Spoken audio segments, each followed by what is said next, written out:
반갑습니다. 하나님 나라의 관점으로 성경 관통 10번째 시간입니다. 오늘은 지혜서 두 번째 잠언과 전도서, 아가서를 가지고 여러분과 함께 하나님 나라의 관점으로 그 성경 하나하나를 살펴보면서 그 의미와 가치가 무엇인지를 우리가 공부하는 시간을 갖겠습니다. 다시 한번 반복하는 의미에서 하나님 나라라고 하는 그 개념이 그 삼요소, 하나님 나라의 삼요소, 백성과 땅과 주권, 그것이 하나님 나라의 관점에 동일하게 성경 가운데 있다는 것을 보면서 하나님 나라의 백성들은 어떠한 조건이 있는 것이 아니라 하나님이 선택하신, 하나님의 언약을 가지고 선택하신 백성들을 삼아주신 이야기, 그리고 그 백성들에게 하나님이 맡겨주신 땅을 받고 선물로 받고 그 땅 안에서 살아가도록 부르심을 받은 자들, 그러고 나서 그 땅 안에서는 하나님의 주권을 인정하며 살아가도록 부른 하나님의 백성들과 삶의 이야기가 하나님의 나라의 관점으로 성경이 이 세 가지 주제를 가지고 흘러가고 있다는 것을 우리가 다시 한번 살펴보는 것입니다. 그래서 이 전체 성경을 성경 있는 그대로 66권 묶어진 그대로 시간의 흐름이 아니라 묶어진 장르별로 있는 그대로 그 의미가 무엇인지를 하나님 나라의 관점에서 더 선명하게 드러난다는 것을 살펴봤습니다. 그래서 처음에 모세의 오경, 창출, 레민, 신, 거기에 있는 그 이야기는 하나님 나라의 백성을 하나님께서 어떻게 이뤄가시는지에 대한 이야기가 담겨져 있고, 또 그 백성들에게 가나안 땅이라고 하는 약속한 땅을 하나님께 찾아가게 하시고 정복하게 하시는 이야기가 나타나 있고, 그 다음에 그 땅에 들어갔을 때 그들의 백성들 가운데 하나님의 주권을 지키도록 율법을 주시면서 그들에게 훈련시켜 가셨던 모습들이 담겨져 있는 것입니다. 그것이 첫 번째, 하나님의 나라의 시작이다라고 할 수 있고요. 두 번째, 여호수아를 통해서 그 땅에 정복해 가고 사사기의 혼란이 있고 그 안에 그 어두운 땅에서 소망으로 룻을 통해서 작은 소망을 보게 하시고, 또 사무엘을 통해서 하나님의 순종하는 주권을 지키는 그 사무엘을 통해서 하나님의 나라의 주권이 완성되며 다윗을 통해서 완전한 통치들이, 하나님의 통치가 이루어지는 것들을 보여주는 것들, 그 이후에 분리되고 또 깨어지고 하는 모습들로서 역사의 혼돈 가운데 있는 것들, 그것이 역사서를 보여주고 있는데 하나님의 나라의 발전 과정이다라고 할 수 있습니다. 그리고 여러분과 함께 지난주와 오늘 나누는 시가서, 욥기, 시편, 잠언, 전도서, 아가서는 이제 하나님의 백성의 어떤 큰 역사의 흐름 속에서 보는 것이 아니라 하나님의 백성의 삶 가운데, 하나님의 다스림 가운데, 통치 가운데 있는 그 백성들의 삶 가운데 나타나는 삶의 경험과 지혜를 담고 있다라고 말씀할 수 있고요. 선지서는 그 역사 곳곳에서 하나님의 메시지를 가지고 이스라엘 백성들한테 죄를 지적하고 또 그들에게 새 소망에 대한 꿈을 갖게 하는 것, 그것이 선지서의 흐름이었다는 것을 말씀하고요.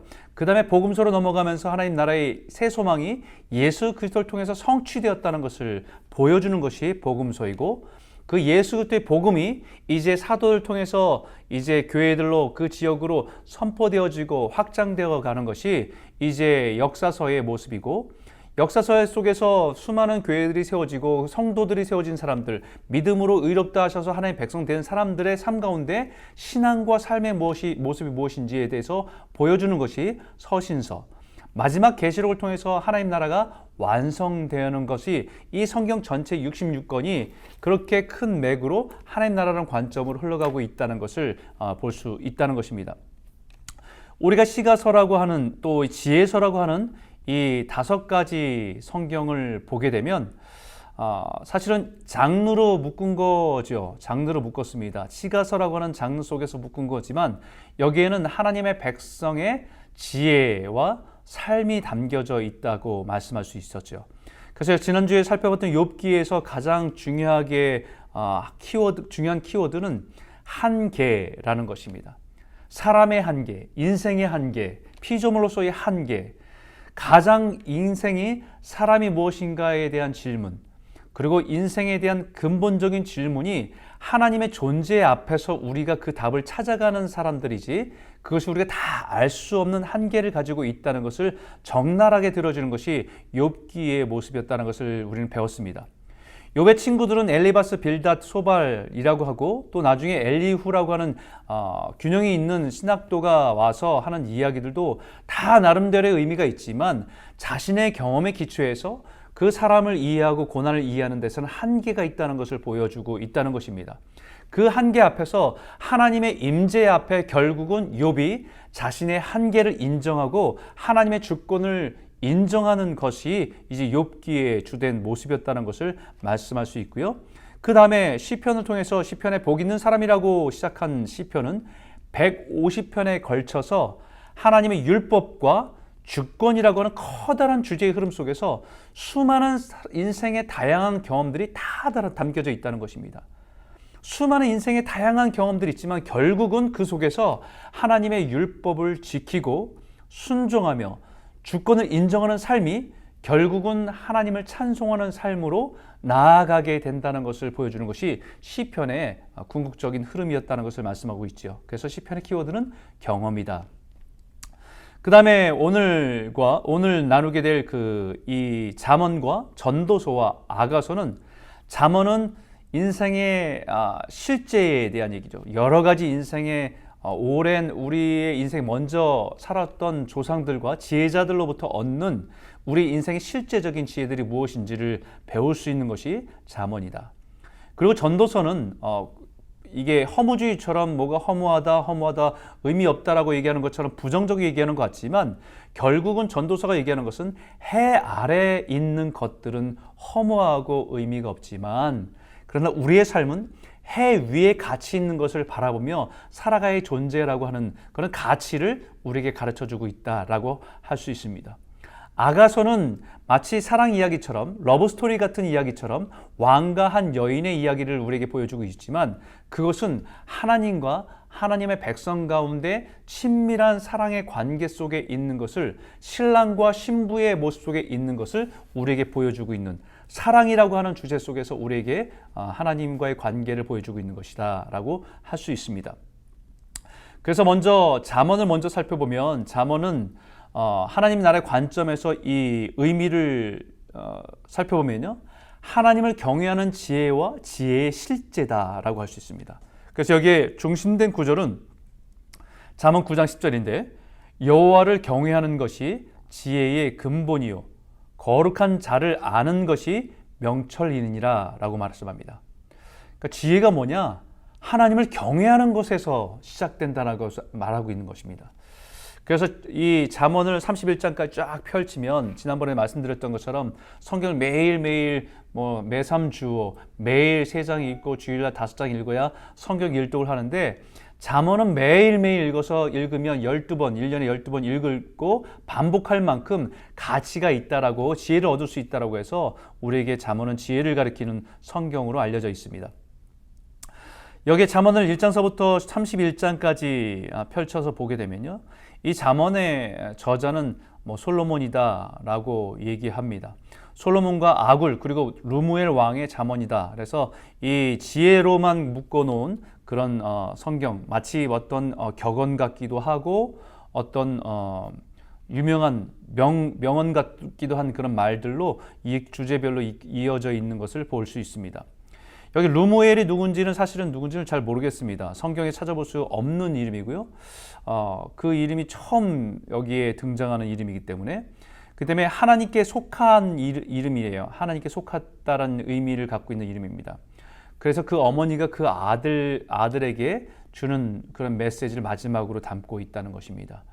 여디디아라고 부르듯이 하나님께 사랑받는 자라고 하는 불리듯이 그 누군지는 정확하게 르무엘이 누군지는 모르지만 솔로몬의 어떤 별칭이다라고 얘기하기도 합니다. 그래서 잠언을 좀 펼쳐보면요 지혜라고 할 수 있습니다. 지혜. 그래서 호크마. 사실 이 호크마란 단어는 지식이란 것과는 조금 차이가 있습니다. 지식은 학습에서 배워가는 것이라고 얘기한다면 지혜는 어떤 경험을 통해서 얻게 되는 노하우라고 할 수 있는 게 더 적절한 해석일 겁니다. 경험을 통해서 깨닫게 된 지혜. 그래서 우리가 지혜는 사실은 학교에서 배운 것보다 우리 할머니들 또 우리 어른들이 삶에서 가지고 있는 것들이 우리보다 훨씬 더 지혜롭다고 깨닫는 것은 그분들이 학교에서 배워지는 것이 아니라 그들의 인생의 경험 속에서 배워진 것들을 그 선조로부터, 조상으로부터, 부모로부터 배워서 그것을 가지고 있던 것들이 굉장히 지혜롭다라고 우리는 나중에 가서 그분들의 그것을 인정하게 되는 것을 볼 수 있습니다. 사실 이 지혜라고 하는 것은 마치 장인들의 기술이라고 할 수 있는 거죠.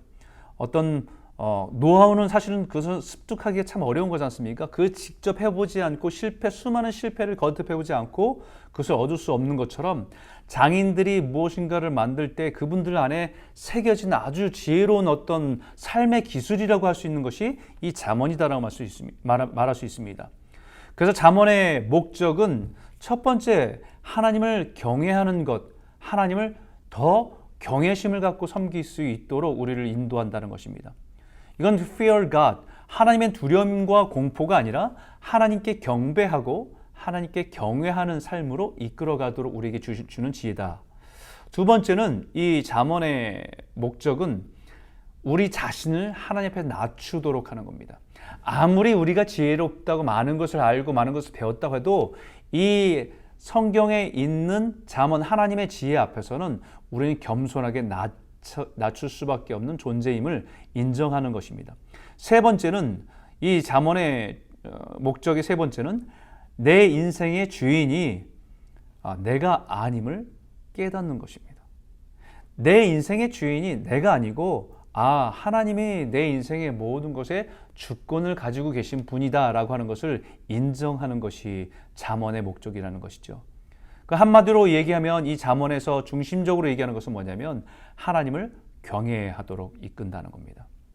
삶의 모든 영역에서 하나님의 절대 주권을 인정하는 가운데 하나님을 전적으로 믿고 의지하며 순종하는 삶의 자세를 배우도록 하는 것이 잠언의 목적이라는 것입니다.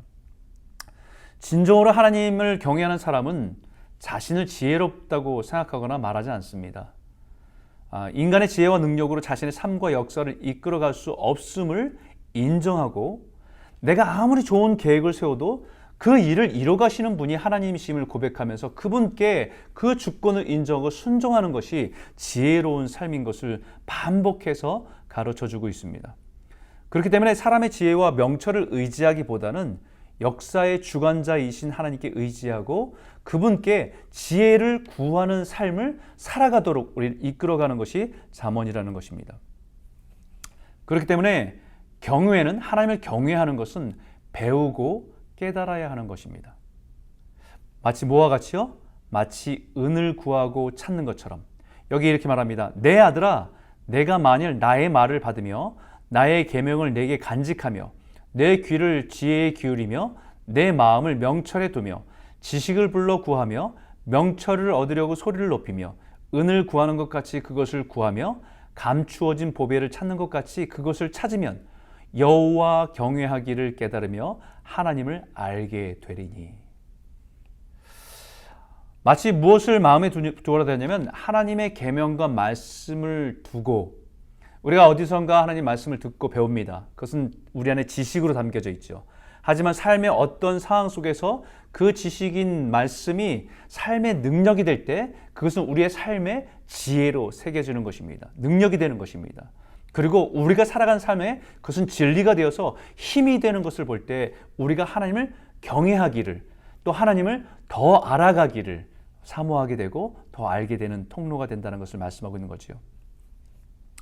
우리가 어른들의 말씀들이 참 인생을 뒤돌아보면 그때는 그분들이 많은 교육을 받지 못했고 어리석다라고 생각하고 조금 고리타분하다고 생각한 적도 있었지만 시간이 한참 흐르고 나서 인생을 돌아보면서 그분들의 말을 생각해 보면 그분들이 참 지혜로웠다라고 동의할 수밖에 없는 그 시점이 있다는 것을 깨닫게 됩니다. 그렇기 때문에 오늘 이 말씀에서도 잠언에서도 3장 5절과 7절에 너는 마음을 다하여 여호와를 신뢰하고 내 명철을 의지하지 말라. 너는 범사의 그를 인정하라. 그리하면 내 길을 지도하시리라. 스스로 지혜롭게 여기지 말지어다. 여호와를 경외하며 악을 떠날지어다 라고 말합니다. 그렇기 때문에 우리가 하나님을 경외하고 신뢰하고 하나님을 범사에 인정하고 그리고 그분이 말씀하신 말씀 가운데 율법 가운데 성경 가운데 말씀하신 그 말씀을 따라 그 길을 걸어가는 것이 가장 지혜로운 길이다라는 것을 잠언은 반복해서 우리에게 가르쳐주고 있습니다. 여러분, 지혜, 잠언에서 지혜라고 하는 주제를 가지고 계속 얘기하는데 사실은 지혜, 무슨 지혜냐면요, 인생의 선택 속에서 잘 선택할 수 있는 지혜입니다. 아까도 얘기했잖아요. 우리 마치 어떤 물건을 만들 때 수많은 실패와 수많은 경험 속에서 자기가 그것을 만들어가는 것을 터득한, 노하우를 터득한 사람이 장인이잖아요. 그러면 우리는 한 번 사는 인생이지만, 그리고 우리의 삶 속에서 수많은 기회들이 있지만 살아보지 않았기 때문에 실수를 하고 반복할 수밖에 없습니다. 하지만 그 인생을 살아본 사람들의, 수많은 인생을 살아본 사람들의 그 경험 속에서 무엇이 옳은지 그른지를 선택할 수 있는 그것을 우리가 지혜로 받아서 우리가 우리의 삶 속에서, 우리의 많은 선택 속에서 올바른 선택을 할 수 있는 것이 기술이고 삶의 기술이고 지혜다라는 것을 말씀합니다. 선택 훈련을 하는 거지요. 여러분, 요즘에 현대인들의 그 질병 중에서 이런 현상이 있다고 합니다. 햄릿 증후군. 햄릿, 죽느냐 사느냐 그것이 문제로다. 뭐 그러면서 고민했던 그 햄릿의 모습처럼 어떤 것을 선택하는데 굉장히 어려움을 겪는 사람들이 많다는 것입니다. 선택 장애죠. 선택 장애. 왜 선택의 장애를 가질까요? 옛날에는 선택의 폭이 좁았기 때문에 그냥 선택하는데 고민이 없었는데 지금은 선택의 폭이 너무 많습니다. 그러다 보니까 내가 써보지 않았고 내가 사보지 않았고 내가 경험해보지 않았을 경우에는 정말 어떤 걸 사야 될지 어떤 것을 구입해야 될지 굉장히 망설이게 되는 일들이 너무 많다는 거예요. 그래서 이게 사람들마다 선택장애 또 햄릿 증후군이라고 이렇게 표현합니다. 그래서 요즘에는 뭐 유튜브 하는 사람들이 대신에 어떤 물건들을 사서 오픈해서 써보고 그 써본 후기들을 유튜브에 올려놓은 것들이 사람들한테 굉장히 많은 관심을 갖게 되는 것들을 보게 됩니다. 그게 결국 뭐예요? 경험해보고 경험해본 것들을, 자신의 경험한 것들을 거기서 알려주는 것이, 그것을 경험해보지 않은 사람이 그 사람이 경험한 사람들의 지혜를 받아다가 내가 오늘 무엇을 사야 될지 어떻게 해야 될지를 경험하는데 지혜를 얻는 통로가 되는 것을 말씀하고 있는 겁니다. 마찬가지로 우리의 인생의 수많은 인생들을 한 번 사는 인생이기 때문에 수많은 결정들을 해야 되는 그 앞에서 어떤 걸 선택해야 될지 알지 못하는 그 순간에 이미 수많은 인생, 성경에서 수많은 인생을 살아가는 사람들의 이야기를 통해서, 실패와 성공의 이야기를 통해서 우리에게 주는 이 잠언의 이 지혜를 가지고 오늘 올바로 선택할 수 있는 지혜를 얻을 수 있는 것, 그것이 잠언이라고 말할 수 있는 거예요. 그래서 이 잠언에는 선택이라고 하는 단어를 가지고 지혜로운 선택과 어리석은 선택을 구분합니다. 그래서 덕과 성실과 관대함 뭐 이런 것들을 선택하는 것은 당장에 보기에는 그것이 손해보는 것 같고 그것이 어떤 유익이 없는 것 같지만 결국은 그것이 성공과 평화를 가져다 준다. 그러나 지금 당장에는 이기심으로 어떤 걸 선택하고 내 교만으로 어떤 걸 선택하는 것이 지금 당장은 유익한 것 같지만 결국은 그것이 수치를 당하게 되고 멸망하게 되더라라는 것들을 이 잠언에 갖고 있는 이 선택의 결과와 모든 것들을 통해서 우리에게 선택을 잘할 수 있도록 가르쳐주고 있다는 것입니다. 근데 여러분, 이 잠언에서 여러 인생의 선택을 얘기하는데요, 그 중에 참 반복적으로 강조하는 것이 있습니다. 그것은 뭐냐면 가장 어리석은 선택이 뭐냐? 그것은 간음입니다. 4번이나 반복해요. 첫 번째는 2장 16절에서 19절까지 지가 너를 음녀에게서 지킨다. 음녀에게서 지킨다. 두 번째는 5장 3절에서 6절, 15절에 23절, 또 다음에 세 번째는 6장에, 또 네 번째는 7장에 4번이나 이 간음과 음란에 대해서 그것이 얼마나 우리의 인생을 파괴하는지를 반복해서 가르쳐주고 있고 그것이 인생의 가장 어리석은 선택임을 반복적으로 잠언은 말하고 있다는 것입니다. 여러분, 인생은 BCD다 이런 말 들어본 적 있으세요? 무슨 말이냐면요, 이거 철학자 데카르트가 인생은 선택의 연속이다라고 하는 말도 있었지요. 또 그 말이 맞죠. 우리 인생은 지금까지 수많은 선택의 결과가 오늘 나의 모습이다라고 할 수 있는 거잖아요. 프랑스 철학자 장폴 샤르트라고 하는 사람이 인생은 B, C, D다. 무슨 말이냐? 인생은 B, birth, 출생과 D, death, 죽음 사이에 C, choice, 선택이다 라고 했습니다. 그죠? 인생은 birth와 death 그 사이에서 우리는 수없이 선택하며 살아가는 것이 우리 인생이다라고 말하는 것 맞는 말입니다. 그런데 이 관점도 굉장히 중요하죠. 우리 인생이 그냥 막 선택하는 것, 어떤 기준 없이 선택하는 것이 굉장히 위험한데 우리가 출생해서 우리가 죽음까지 그 한계 속에 있는 우리 인생 속에서 오늘 내가 무엇을 선택해야 되는지 이것도 굉장한 지혜입니다. 그래서 YOLO life라고 하지요. You only live once. 당신은 한 번 사는 인생이야. 인생의 한계를 인정하는 것도 굉장히 좋은데 그렇기 때문에 인생의 한계를 인정하고 오늘 선택하는 데 있어서 선택의 방향이 그런데 잘못될 수 있습니다. 우리 인생이 한 번 사는 인생이야 라고 하는 어떤 그냥 주어진 인생은 한 번밖에 없다라고 하는 것이 우리 인생의 가치를 부여해 줄 수도 있지만 위험할 수도 있습니다. 왜냐하면 You only live once. 인생 한 번 사는 거야. 그러면서 어디로 흘러갑니까? 쾌락으로, 지금의 즐거움으로, 지금의 나의 만족으로 흘러가게 한다는 것입니다. 여러분 요즘에 이 YOLO 라이프라고 하는 것이 젊은 사람들 안에 현대인들 가운데 굉장히 보편화되고 주장되어지고 있습니다. 그래서 젊은이들이 여러 가지를 포기해야 되는 세상 속에 살고 있잖아요. 그런데 어른들의 세대처럼 열심히 일하면 집을 살 수 있는 세대도 아닙니다. 그렇기 때문에 그들의 인생에서 YOLO 라이프, 지금을 즐기자. 인생 어차피 한 번 사는 것인데 라고 해서 그들이 추구하는 것이 결국은 여행 다니며 쾌락하고 좋은 것을 먹는 것으로 추구하는 것이 YOLO 라이프를 가치 있는 것처럼 가치 있는 것을 말하지만 사실 여기도 굉장히 위험한 것이에요. 여러분 여기에 잠언과 전도서는 우리에게 무엇을 가르치냐면 저는 여기에 B, C, D라고 하는 것에 두 가지를 더 붙여야 된다고 생각합니다. 인생은 A, B, C, D, E다. 이 말은 제가 그냥 그 B, C, D란 말에 좀 붙인 거예요. A는 알파, 오메가 할 때 처음 시작을 얘기합니다. 인류의 창조의 시작에 대한 믿음. 하나님이 계셔서 신이 계셔서 이 땅을 창조하셨고 나는 그 창조 속에서 태어난 존재라는 것을 아는 것. 그리고 eternal life. 죽음으로만 끝나는 것이 아니라 우리 죽음의 의미가 eternal life가 있기 때문에 죽음도 의미가 있는 것입니다. 그래서 우리가 그냥 단순히 birth에서 death 사이에 수없는 선택만을 한 것이 아니라 우리 인생은 벌써 데스 사이에 있는 거지만 결국은 모든 인류를 창조하신 하나님의 역사 속에 영원한 세상까지 바라보면서 오늘 내가 선택할 선택을 할 때 우리가 올바른 것들을 선택할 수 있다는 것입니다. 쾌락을 위해서 선택하는 것이 아니라 내 삶에 정말 가치 있는 것, 하나님 앞에 갔을 때 부끄럽지 않는 것을 오늘 선택할 수 있는 지혜가 여기에 있지 않을까라고 생각됩니다.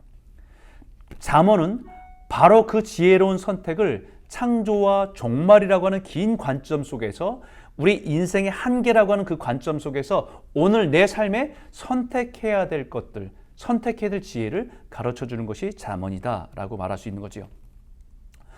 솔로몬의 잠언이라고 되어 있는 부분은 이제 삶의 구체적인 부분에 대해 실제적인 적용들을 하나씩 살펴봅니다. 그래서 솔로몬의 잠언의 내용들 가운데 가족, 직장, 이웃, 친구, 성, 결혼, 재정, 분노, 용서, 술, 빚, 언어 수많은 우리 인생에 놓여있는 주제들을 가지고 그것을 선택하는 그것의 의미의 가치들을 우리에게 부여주고 있다는 거예요. 감정, 우리가 잠언 10장 12절에 미움은 다툼을 일으켜도 사랑은 모든 허물을 가리느니라. 그러니까 우리의 감정들을 가지고 있는 것에 우리가 어떻게 반응해야 되는 것인가? 감정에 지배받고 살아야 될 것인가? 아니면 우리가 감정을 다스리며 살아야 될 것인가에 대한 이야기들을 해주고 있는 거고요. 물질, 구제죠. 잠언 11장 24절 흩어 구제하여도 더 부하게 되는 일이 있나니 과도히 아껴도 가난하게 될 뿐이니라.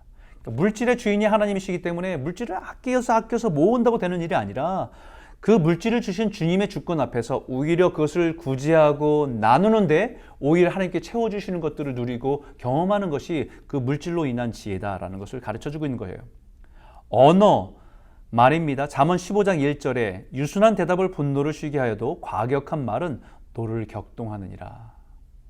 그러니까 우리의 언어들이 얼마나 중요한지를 가르쳐주고 있고요. 미래 잠언 16장 9절에 사람이 마음으로 자기 길을 계획할지라도 그의 걸음을 인도하시는 이는 여호와시니라. 자기가 아무리 자신의 인생을 10년 뒤, 5년 뒤, 10년 뒤, 20년 뒤를 계획한다고 해도 자기 마음대로 되지 않는 게 우리 인생이잖아요. 그것을 인정하면서 계획을 잘 세우지만 하나님께 그것을 맡기고 의지하는 것이 더 중요함을 가르쳐주고 있다는 겁니다. 가정 잠언 17장 1절에 마른 떡 한 조각만 있어도 화목하는 것이 제육이 집에 가득하고도 다투는 것보다 나으니라. 그러니까 가정이라고 하는 것이, 가정의 행복이라고 하는 것이 물질로 오는 것이 아니라고 관계 속에서, 사랑하는 관계 속에서 하나님이 주 되심을 알고 그 서로의 아끼고 보살피는 것 통해서 가정이 아름다운 행복을 누릴 수 있는 터전이 된다는 것을 말씀하고 있는 거지요.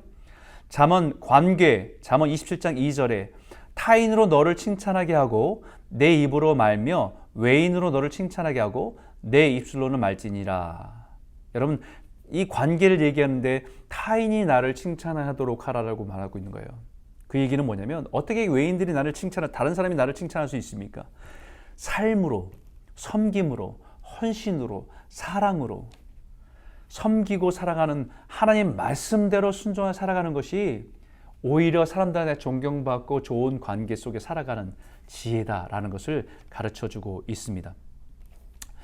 그리고 나서 아굴의 잠언, 자신을 하나님께 대해 지식이 부족한 존재로서 인정할 때 하나님께서 그에게 지혜를 부어주시는 것을 보게 된다는 것입니다.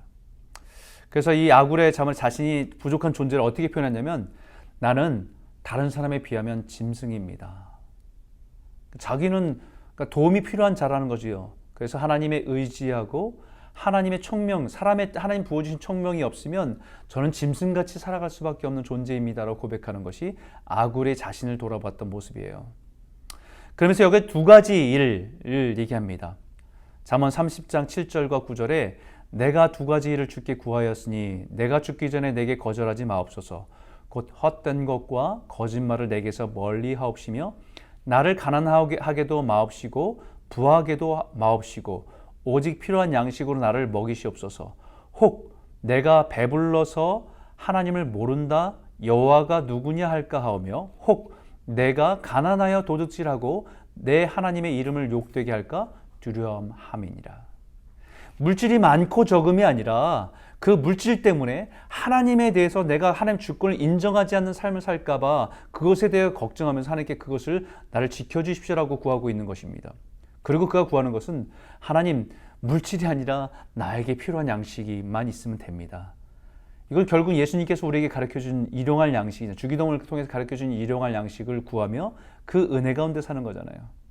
우리는 10년 뒤를 보장할 것을 채워놓고 세이브해놓고 뭔가를 이렇게 채워놓으면 더 안정감이 있을 것 같은 세상을 살아갑니다. 하지만 하나님께서 우리에게 원하시는 것은 매일매일 우리 삶을 주관하시고 인도하시는 분이 주님이신 것을 믿고 주님께 의탁하고 살아가는 것이 지혜다라는 것을 말씀하고 있는 거예요. 더 나아가서는 곤충과 동물을 통해서 배우는 지혜를 얻으라고 얘기합니다. 그 세상을 다스리시는, 만물을 운영하시는 하나님의 지혜를 배우라고 말씀하고 있어요. 그래, 르무엘의 잠언에 그 어머니가 훈계한 잠언이 여기에 담겨져 있는데 왕으로서 지혜롭게 살아가는데 여기에 필수적으로 강조한 것이 하나 있습니다. 그것은 뭐냐면 현숙한 여인에 대한 가치예요. 여기 이런 말씀합니다. 누가 현숙한 여인을 찾아 얻겠느냐? 그의 값은 진주보다 더하니라. 고운 것도 거짓되고 아름다운 것도 헛되나 오직 여호와를 경외하는 여자는 칭찬을 받을 것이라.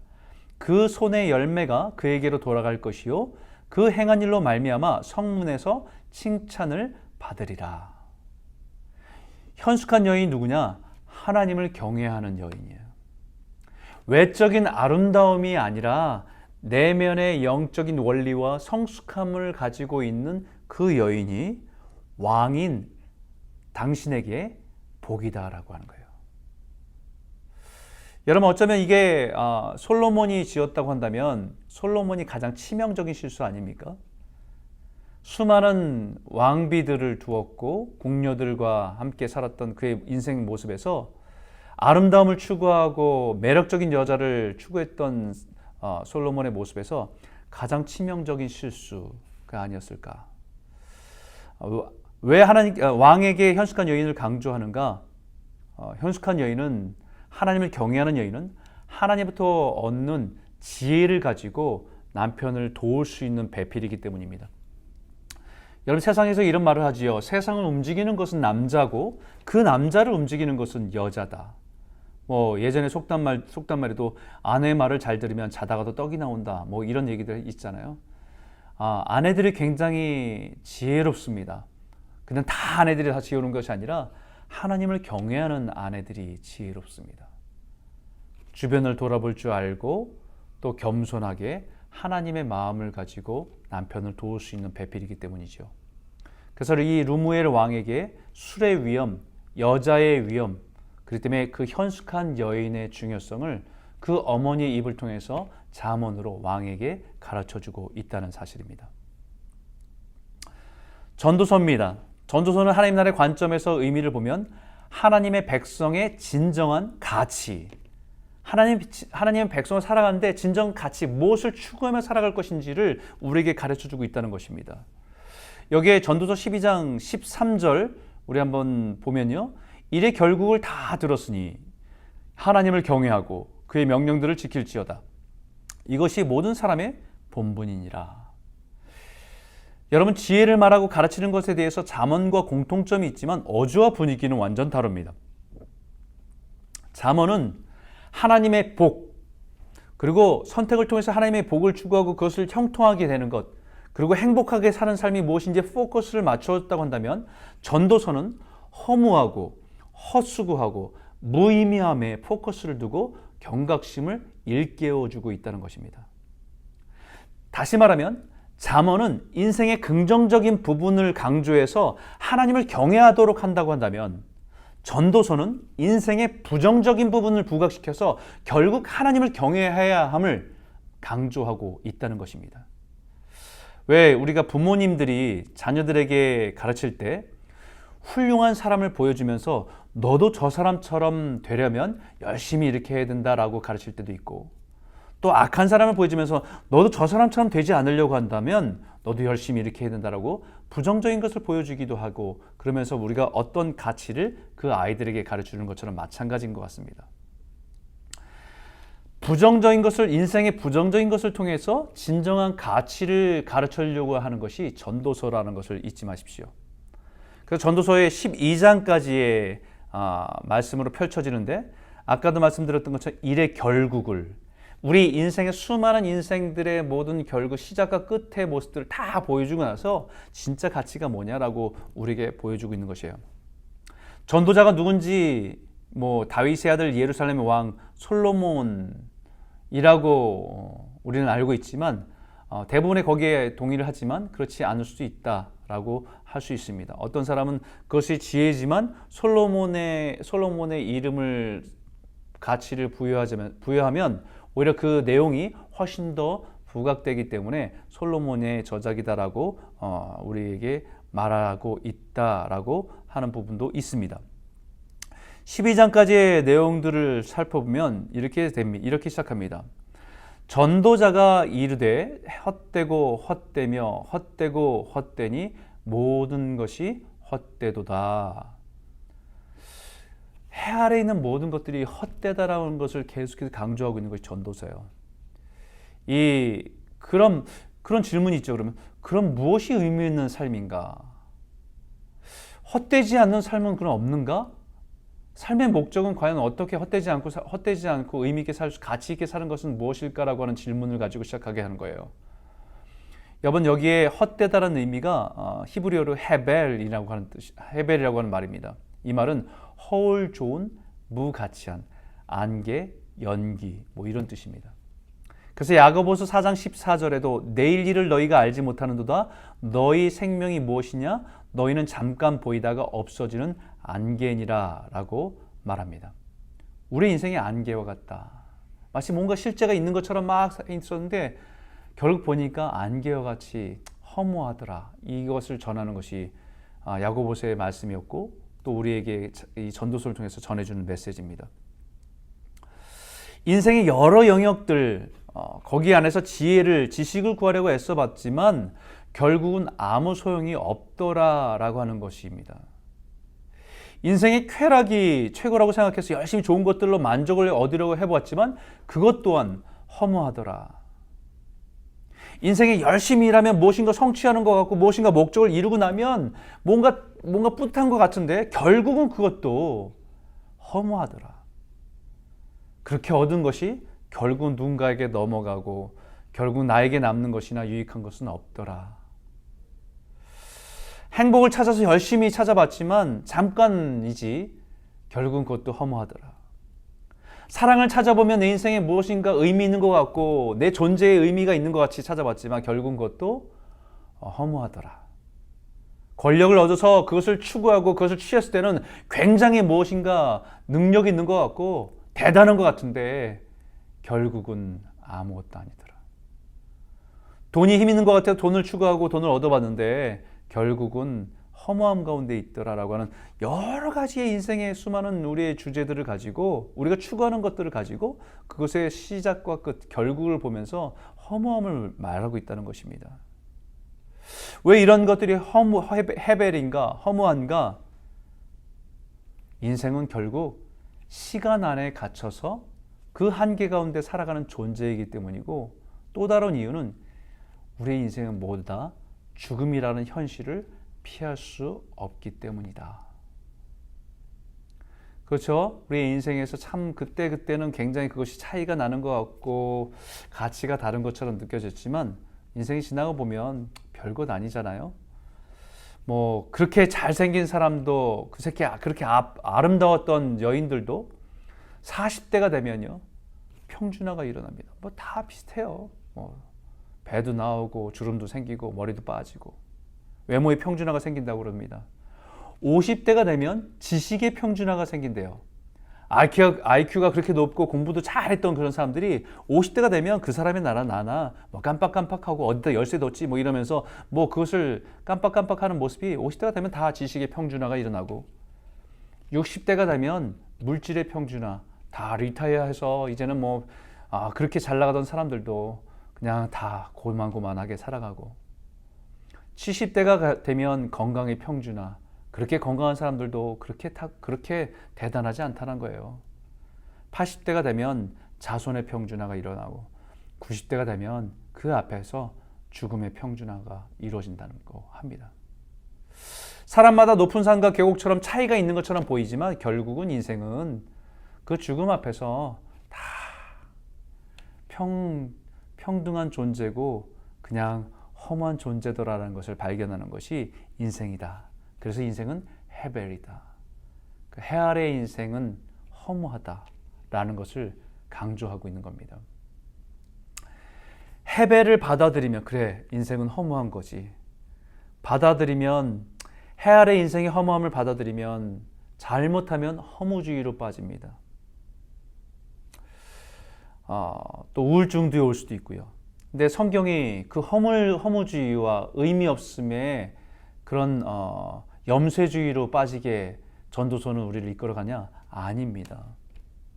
전도서는요, 우리에게 해 아래에 있는 것들이 모두가 의미가 없다. 그러나 허무주의로 가는 것이 아니고 염세주의로 가는 것이 아니고 해 위의 것을 바라보면서 창조주를 바라보면서 우리 인생에 정말 가치 있는 것을 추구하며 살아가라고 우리에게 역설적으로 말하고 있는 것입니다. 해 아래의 것들이 모든 것들이 한계가 있음을 인정하고 받아들이면 정말 소중한 것이 보이는데 그것은 우리 인생의 죽음이라고 하는 그 현실 앞에서 우리가 그것을 받아들이고 인정하면 죽음 너머의 것, 죽음 영원한 것에 대한 가치가 보이기 시작한다는 겁니다. 여러분, 우리가 많이들 이렇게 인생에 대한 이야기를 할 때 그런 이야기를 하잖아요. 많은 사람들이 일주일만 남았다고 한다면 후회한다고, 인생에 대해서 돌아보면서 후회하는 것이 있다고 얘기합니다. 그래서 어떤 후회냐, 공통적으로 얘기하는 것이 죽을 만큼 마음껏 사랑해 볼 걸. 또 두 번째는 조금만 더 일찍 용서하며 살 걸. 세 번째는 걱정은 내려놓고 행복을 만끽할 걸. 네 번째는 마음을 열고 좀 포용하고 살 걸. 다섯 번째, 한 번뿐인 인생을 지금 열정적으로 도전하며 살아볼 걸. 여섯 번째, 아둥바둥 살지 말고 여유를 갖고 살 걸. 일곱 번째, 있는 그대로 감사하며 살 걸. 여러분, 이 일곱 가지 후회들, 껄껄하면서 이런 후회들은 사실은 인생의 죽음 앞에서 한계가 있다는 걸 모르고 지금 그 눈앞에 보이는 그것이 대단하고 그것이 굉장히 중요한 것이라고 생각했기 때문에 그걸 붙들려고 했던 것들이기 때문에 보지 못한 거잖아요. 그런데 인생이 일주일밖에 남지 않고 인생의 한계를 인정하면서 보니까 그런 것들이 별로 중요하지 않았다는데, 정말 더 용서하고 사랑하고 함께 어우러져 살아가고 감사하고 살아가는 것이 더 행복했는데, 더 중요한 것이었는데 라는 것을 나중에 깨닫게 된다는 것 아닙니까? 그렇죠? 그러면서 이 인생의 이 전도서에서 수많은 것들을 보니까 참 의미가 없더라, 허무하더라. 그런데 그 중에서 우리에게 인생에서 가치를 발견하는 몇 가지를 얘기합니다. 그것은 뭐냐면 친구와 동무. 전도서 4장 9절에 12절, 두 사람이 한 사람보다 나음은 그들이 수고함으로 좋은 상을 얻을 것임이라. 혹시 그들이 넘어지면 하나가 그 동물을 붙들어 일으키려니와 홀로 있어 넘어지고 붙들어 일으킬 자가 없는 자에게는 화가 있으리라. 또 두 사람이 함께 누우면 따뜻하거니와 한 사람이면 어찌 따뜻하랴. 한 사람이면 패하겠거니와 두 사람이면 맞설 수 있나니 새 겹줄은 쉽게 끊어지지 아니하느니라. 여러분, 성공이라고 하는 것, 또 어떤 경쟁이라고 하는 것, 그것이 내 인생의 가치를 두고 막 살아가면 이런 사람들은 다 경쟁자이고 내가 밟고 지나갈 사람들이고 나에게 그렇게 소중하게 느껴지지 않습니다. 하지만 인생의 한계 앞에 돌이켜보면요, 어떤 성취를 하는 것보다 더 중요한 것은 내 가까이서 있었던 친구요, 동무요, 성도요, 가족이었다는 거예요. 두 번째는 가족입니다. 해 아래서 여전히 우리에게 가치가 주어지는 것, 두 번째는 가족이에요. 전도서 9장 9절에 내 헛된 평생의 모든 날, 곧 하나님이 해 아래서 내게 주신 모든 헛된 날에 내가 사랑하는 아내와 함께 즐겁게 살지어다. 그것이 내가 평생에 해 아래서 수고하고 얻은 내 몫이니라. 여러분, 우리가 살아가면서 헛된 날 같은 것들이 헛된 날이라고 평가할 수 있지만, 그러나 거기서 진짜 가치 있는 것은요, 우리에게 허락해 주신 내 인생의 반려자, 내 배우자, 아내가 너무 소중한 존재고, 우리에게 주신 하나님의 선물인 자녀들, 너무 소중한 존재라는 것입니다. 결국은 이 가족들이 자기가 원하는 것을 얻기 위해서 요구하고 하다가 갈등하고 깨어져서 그것을 나중에 가서 후회하는 거 아닙니까? 더 사랑할 걸, 더 이해하고 포용해 줄 걸, 그냥 있는 그대로 용서하고 받아들일 걸. 그잖아요. 세 번째, 우리에게 주신 하나님의 선물은 뭐냐면요, 전도서 5장 18절에 사람이 하나님께서 그에게 주신 바 그 일생에 먹고 마시며 해 아래에서 수고하는 모든 수고 중에서 낙을 보는 것이 선하고 아름다움을 내가 보았나니 그것이 그의 몫이로다 라고 합니다. 하나님께 우리에게 주신 일평생 먹고 마실 수 있는 양식, 음식을 주신 것, 이러한 양식을 주신 것에 대해서 감사하는 거죠. 그 다음에 전도서 3장 12절, 사람들이 사는 동안에 기뻐하며 선을 행하는 것보다 더 나은 것이 없는 줄 내가 알았고 사람마다 먹고 마시는 것과 수고함으로 낙을 누리는 것, 그것이 하나님의 선물인 줄을 또한 알았도다 라고 말하고 있어요. 그러니까 지금 우리가 해 아래에 있는 것들이 다 의미가 없는 거지만, 허무함을 느끼지만, 그럼에도 불구하고 우리가 소중하다는 것을 모르고 살았던 것 중에서 정말 우리에게 주신 하나님의 선물과 같은 소중한 것이 뭐냐? 우리의 관계에 있는 모든 친구들, 동료들, 성도들, 이런 관계도 너무 소중한 것들이고, 우리의 가족들은 너무 소중한 것이고요. 또 우리에게 주신 양식, 매일매일 우리가 먹을 수 있고 누릴 수 있는 하나님 주신 선물, 우리가 지루하다고 말할 수 있는 매일매일의 일상, 일할 수 있는 것, 어떤 일 속에서 그 뜻을 가지고 살아가는 것, 그 모든 것들이 하나님의 선물인 것을 깨닫게 되었다라고 전도서는 우리에게 말하고 있는 거예요.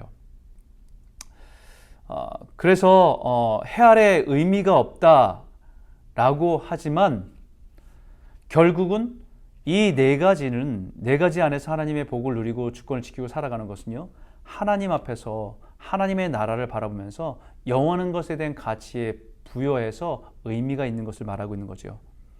해 아래의 모든 것이 의미가 없다라고 해서 허무주의로 가는 것이 아니라 오히려 우리의 눈을 어디에로 두게 되면 해 위에 영원한 하나님의 나라의 가치에 우리의 삶을 맞추도록 이끌어 간다는 것입니다. 그래서 결론적으로 이렇게 얘기하잖아요. 창조주를 기억하라. 그 해를 지으신 분을 기억하라. 12장 1절과 2절에 너는 청년의 때에 너의 창조주를 기억하라. 곧 곤고한 날이 이르기 전에 나는 아무 낙이 없다고 할 해들이 가깝기 전에 해와 빛과 달과 별들이 어둡기 전에 빛 위에 구름이 다시 일어나기 전에 그리하라 라고 말하고 있는 거예요. 인생의 한계, 시간과 죽음의 현실을 인정하고 나면 창조주이신 하나님을 따라서 순복하고 살아가는 것이 복이다 라고 가르치는 거예요. 왜냐하면 우리의 인생은 반드시 곤고한 날, 인생의 어둠, 심판의 날, 우리의 인생의 끝에 하나님 앞에 서는 그 날을 반드시 만나기 때문입니다.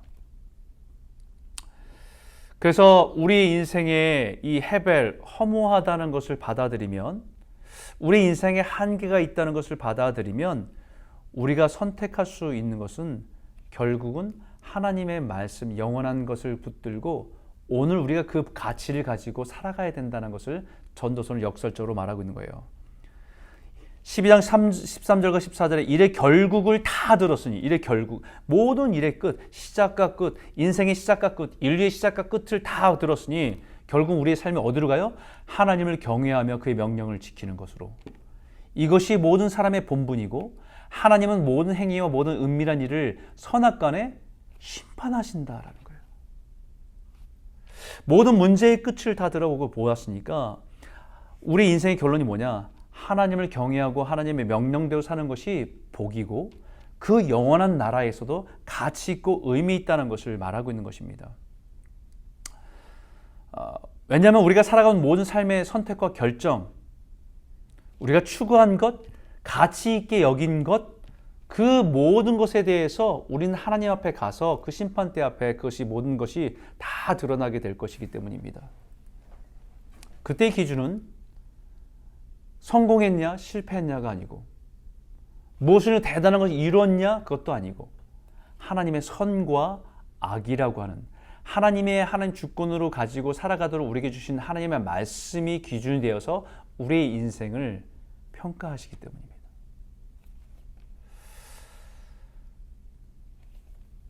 그래서 우리에게 이 전도서는 하나님을 더 경외하도록, 우리 인생에 지금 눈앞에 보이는 것이 아니라 영원한 가치 있는 것을 깨닫고 그것을 가지고 오늘 우리가 가치 있는, 의미 있고 가치 있는 삶을 살아가도록 우리에게 부르고 있다라고 할 수 있는 거지요.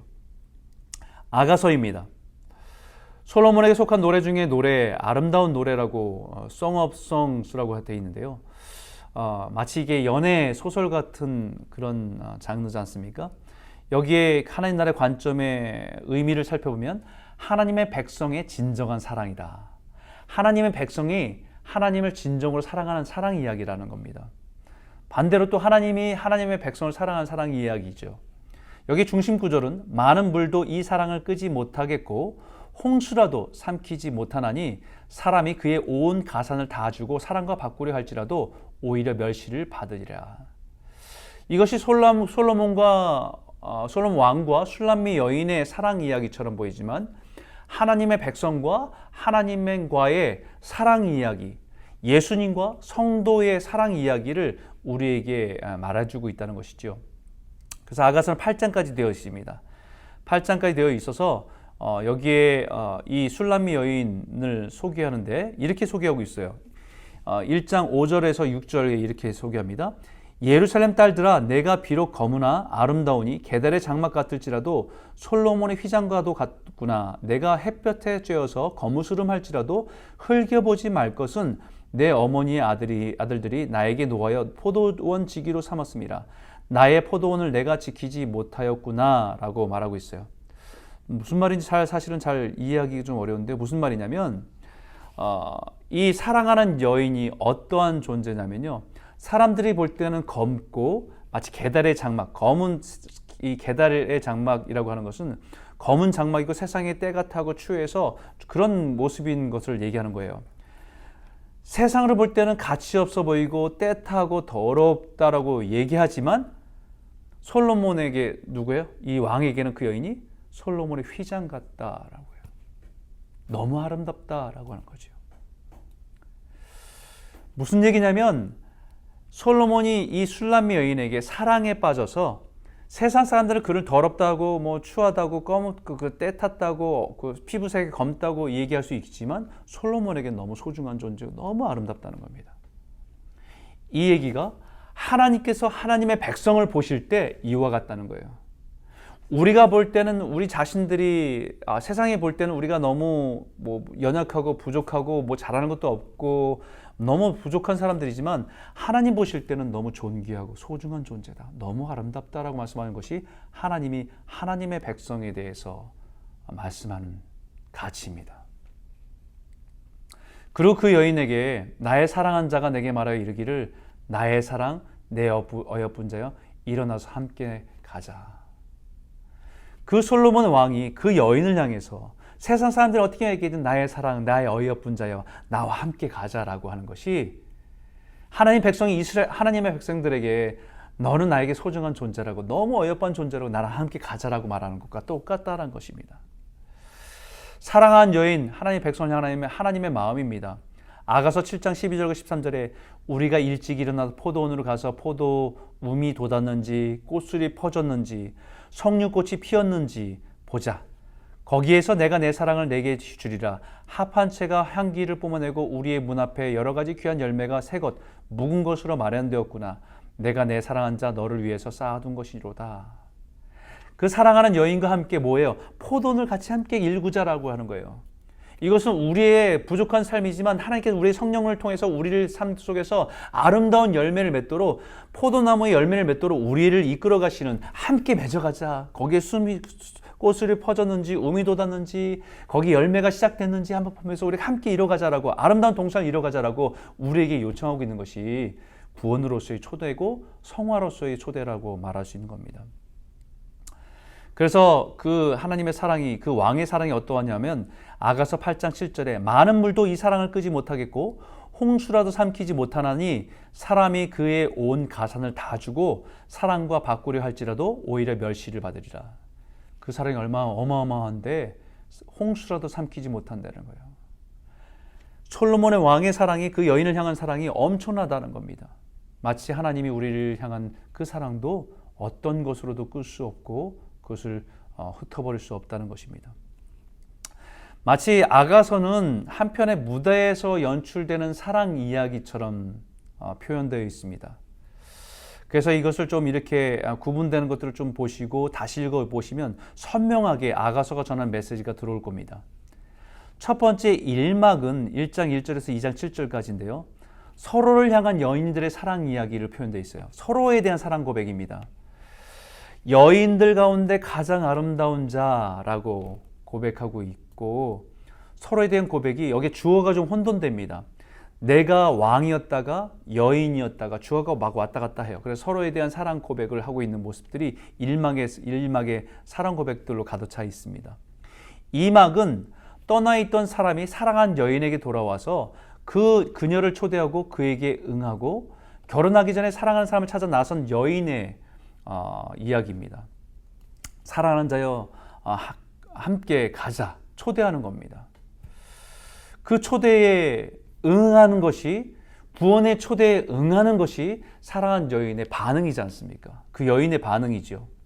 마찬가지로 여기에 그 솔로몬 왕이 슐람미 여인을 향해서 함께 가자고 초대할 때 그 여인이 그 사랑에 반응하면서 그 초대에 응하는 것이 사랑의 연결이 생기고 사랑의 관계로 들어가는 것처럼 하나님의 백성이 하나님께서 하나님의 백성을 부르실 때에 구원의 초대를 하시고 우리는 구원에 대해서 응답하면서 믿음의 순종으로 나아가는 것이 그 믿음으로 나아가는 것이 초대에 응하는 것이라 말씀하고 있는 거죠. 산막에는요, 결혼 예식과 친밀한 사랑과 교제가 일어나고 있습니다.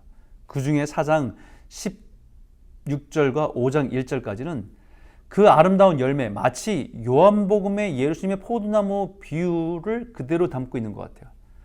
나는 그로 더불어 먹고 너는 나로 더불어 먹는, 예수님과 함께 신랑과 신부가 함께 동산을 이뤄가고 아름답게 그 친밀함 가운데서 그 사랑으로 열매를 맺어가는 삶을 보여주고 있고 향기로운 삶을 보여주고 있는 것입니다. 결혼 예식과 함께 친밀한 사랑의 교제를 이루어가고 있어요. 그런데 사막에는 위기가 옵니다. 얼마나 깊이 잠든 신부는 꿈속에 사랑하는 사람의 목소리를 일찍 듣고 일어나 깨보니까 침실 문은 열어보니까 사랑하는 사람이 보이지 않습니다. 그래서 친구들이 의심합니다. 남편에 대한 사랑을 의심해요. 정말 남편이 사랑하는 걸까? 그녀는 남편의 완벽함을 설명하며 그 친구들에게 설명하면서 그 말에 감동받은 친구들도 같이 향기로운 동산을 찾아다닌다는 이야기입니다. 이 이야기는 어떤 위기냐면요, 우리가 신앙인으로서 하나님의 백성으로 하나님의 백성의 초대가 받아서 하나님의 그 구원의 은혜 가운데 친밀함 가운데 있을 때가 있지요. 나를 구원해 주신 은혜가 너무 기쁘고 감사하고 충만할 때가 있습니다. 그런데 신앙생활을 하다 보면 우리가 그 친밀함을 잃어버릴 때도 있어요. 마치 권태기가 오는 것처럼 잃어버릴 때가 있습니다. 근데 어느 순간 보니까 내 곁에 신랑이 없어요. 마치 지금 신부가 잠든 후에라고 해요. 영적으로 잠든 후에 보니까 신랑이 없는 것을 알게 됐어요. 근데 그 속에서 사단은 우리에게, 여기 신부의 친구들로 표현되어 있지만 사단은 우리에게 신랑에 대해서 의심하게 됩니다. 정말 신랑이 너를 사랑할까? 떠난 건 아닐까? 이런 질문들이요. 그럼에도 불구하고 신부가 그 친구들에게 이 신랑이 얼마나 신실하신지에 대해서 고백하면서 함께 찾아가는 이야기는 우리 믿음의 고백이에요. 우리의 친밀함들을 잃어버릴 때 있잖아요. 예전엔 정말 구원의 은혜와 그 은혜 때문에 살아갈 때 있었지만 어느 순간 그 친밀함 잃어버리고 정말 영적으로 무뎌져 있고 그 은혜도 잃어버린 채 살아갈 때가 있지만요. 또 우리가 죄를 져서 그것이 끊어질 때도 있지만요. 그런데 그때 중요한 것은요, 하나님이 여전히 우리를 사랑하신다는 것을 확신하고 그 은혜를 구하는 자리에 서는 것이 중요하다는 겁니다. 오막의 위기가 또 옵니다. 여자의 아름다움과 강인함, 보이지 않는 신부를 향한 외침이 있습니다. 여기에 대해서 돌아오라고 신랑이 신부에 대해서 외칩니다. 신랑은 신부를 찾아서 가장 부드럽고 사랑스러운 표현으로 그녀를 묘사합니다. 얼마나 아름다운지, 나에게 얼마나 소중한 존재인지, 그리고 함께 가자, 그리고 사랑을 나누자. 내 사랑한 자야, 우리와 함께 들러가서 동네에서 유숙하자. 우리 그 고향으로 돌아가서 함께 가자라고 신랑이 신부를 찾아 나서는 모습으로 표현되어 있다는 거예요. 그러고 나서 결론적으로 육막에 사랑하는 두 사람이 신부의 고향으로 돌아가는 장면입니다. 고향 사람들이 경의를 표할 때 신부가 신랑의 위대한 힘을 칭찬하며 남편을 향한 자신의 헌신을 다짐하는 이야기가 8장 6절에 표현되어 있어요. 거기 기가 막힌 표현이 있잖아요. 너는 나를 도장같이 마음에 품고 도장같이 팔에 두라. 사랑은 죽음같이 강하고 질투는 수올같이 잔인하며 불길같이 일어나나니 그 기세가 여호와의 불과 같으니라. 결국은 이 신부가 고백하는 것은 나를 향한 하나님의 사랑이, 나를 향한 그 왕의 사랑이 불과 같은 사랑이었고 그 사랑이 너무 강한 사랑이었다는 것을, 그 사랑 때문에 오늘 여기 있게 됐다는 것을 고백하고 있는 거예요. 여러분, 그것이 우리를 향한 하나님의 사랑 아닙니까? 우리의 부족함과 우리의 연약함에도 불구하고 우리를 지켜내기 위한 하나님의 사랑. 그리고 자신을 지켜 왕의 아내가 되게 한 것처럼 그녀에게도 그런 복이 임할 것을 고백하고 있는 거지요. 자신의 삶의 노래입니다. 여기에 그 신부가 여동생에 대한 마음이 표현되어 있어요.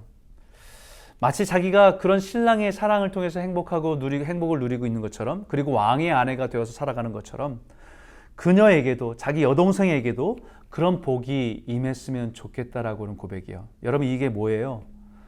우리가 하나님의 사랑을 알고 그 은혜, 신랑의 은혜를 아는 사람이 우리가 그 은혜를 가지고 나만 간직하고 사는 것이 아니라 세상에 있는, 여동생으로 표현된 세상에 있는 아직 하나님과의 그런 관계 속에 있지 않은 그 사람들에게서 너도 그 자리에 그 은혜를, 그 사랑을 알았으면 좋겠다라고 하는 우리의 사랑으로의 초대라고 하는 것을 말씀할 수 있습니다. 여러분, 이 아가서는 정말 읽으면 읽을수록 복음이 함축되어 있습니다. 너무 귀한 말씀이에요. 여러분, 읽으면서 다시 한번 이 1막과 2막과 3막과 4막과 5막과 6막 이 막의 의미를 생각하면서 성경을 읽으면요, 더 선명하게 복음이 드러나고 왕이 그 여인을 얼마나 사랑하시는지, 그 하나님의 마음이 우리를 향한 마음이라는 것을 우리가 분명하게 깨달을 수 있다라고 여러분에게 말할 수 있습니다. 그래서 하나님 백성이 하나님 주권을 지키며 산다는 것이 무엇인지를 아가서는 무엇에 대해 표현하냐면 사랑의 관계다라는 거예요. 결국 주권을 지킨다는 것은 하나님의 사랑의 관계로 들어가면 다 끝 아닙니까? 수많은 율법을 지키는 것도 결국은 하나님을 사랑하고 이웃을 사랑하는 것을 다 끝이 아닙니까? 그게 선지자요, 모든 가르침이지 않습니까? 모든 율법이지 않습니까? 에베소 5장 31절 32절에 이렇게 말합니다. 그러므로 사람이 부모를 떠나 그의 아내와 합하여 그 둘이 한 육체가 될지니 이 비밀이 크도다. 나는 그리스도와 교회에 대하여 말하노라. 사도 바울은 지금 부부의 관계에 대해서 얘기하는데 결국 그 부부의 관계 속에 뭐가 있냐면 그리스도와 교회와의 관계, 예수님과 성도와의 관계, 하나님과 하나님 백성과의 관계의 비밀이 그 부부의 관계, 신랑과 신부의 관계 속에 다 있다는 것을 우리에게 말하고 있다는 것이죠. 그래서 여러분, 여기에 그 솔로몬 왕과 술람미 여인의 사랑 이야기를 통해서 무엇을 말하는 거냐면 하나님과 이스라엘 백성들과의 관계, 그리고 더 나아가서는 신랑이신 예수 그리스도와 신부인 교회 성도들과의 관계, 그것이 그 에덴 동산에 있었던 아담과 하와의 관계를 재현하고 다시 우리에게 강조하고 있다는 것을 말씀할 수 있는 거죠. 다시 처음으로 돌아와서 이 지혜서라고 하는 5가지, 시가서로 분류할 수 있는, 장르로 분류할 수 있는, 문학 작품으로 분류할 수 있지만 지혜서라고 하는 이 장르, 이 5권 하나님의 나라의 백성의 경험과 지혜, 이것을 성숙의, 하나님의 백성이 된 사람들의 성숙하는 과정으로 이해해도 충분한 의미가 부여됩니다. 예수 믿고 예수를 영접한, 나의 주로 고백한 사람이 첫 번째 성숙의 한 담을 넘어야 되는 것은요, 내 인생의 고난에 대한 의미를 이해하는 것부터입니다. 그러니까 내 인생의 한계, 우리가 볼 때는 고난이라고 하는 어떤 아픔과 어려움이지만 그 속에 담긴 하나님의 선하심과 하나님 우리의 선을 이루시는, 합력한 선을 이루시는 하나님의 신실하심을 믿는 것이 신앙 성숙의 한 단계 나아가는 자리라는 겁니다.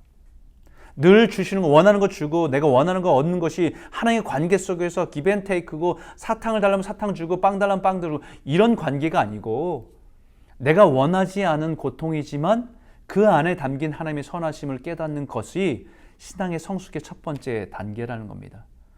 그 다음에 인생의 수많은 경험 속에서 경험될 때 하나님의 말씀을 배워가고 그 말씀을 통해 지혜를 얻는 것이 그 시편에 있는 모습처럼 우리 인생 속에서 하나님의 율례를 배워가는 것, 두 번째 단계 성숙이죠. 세 번째는 수많은 인생의 선택 속에서 이미 말씀하신 율법을 통해서 말씀하신 잠언을 통해서 말씀하신 그 지혜를 가지고 오늘 올바른 것들을 분별하면서 선택할 수 있는 것, 그것이 성숙의 한 단계 더 나아갈 수 있는 거죠. 더 나아가선 인생의 궁극적인 목적이 분명하게 서는 것, 무엇을 위해 살 것인지에 대한 분명한 가치를 가지고 오늘 내가 살아가는 삶의 그 의미를, 방향성을 가지고 살아가는 것, 그것이 또 다른 성숙으로 이끌어 나가는 것. 결국 마지막에 성숙의 완전한 모습은 하나님과 친밀한 사랑의 관계 가운데 있으면 어떤 율법을 지키고 이것이 중요한 게 아니죠. 사랑의 관계가 있으면 그 관계가 성숙의 완성이다 라고 할 수 있는 것입니다. 이 지혜서를 한번 여러분들이 다시 한번 이 관점에서 살펴보면요, 너무 은혜가 돼요. 그리고 이 5가지의 말씀들이 더 선명하게 하나님의 말씀으로, 하나님 나라의 관점으로 우리가 이해되고 우리에게 주는 의미가 무엇인지를 깨닫게 될 것입니다. 여러분들 안에 이 말씀들을 더 깊이 묵상하고 한 단계 주님을 닮아가고 성숙한 그리스도인을 서는 저와 여러분 모두가 되시기를 주의 이름으로 축원합니다. 오늘은 여기까지 하겠습니다. 다음 주에는 하나님 나라의 관점으로 구약 관통 페이지 135페이지에서 149페이지까지 읽어오시고 261에서 288페이지까지 읽어오시면 되고요. 성경은 이사야, 예레미야, 에가, 에스겔, 다니엘까지 대선지서라고 하는 그 선지서를 가지고 여러분과 같이 말씀을 나누도록 하겠습니다. 여러분 이번 한 주간도 주님의 은혜 가운데 믿음으로 성숙해가면서 주님을 닮아가는 그 복을 누리시는 저와 여러분 되시길 주의 이름으로 축원합니다. 네, 감사합니다.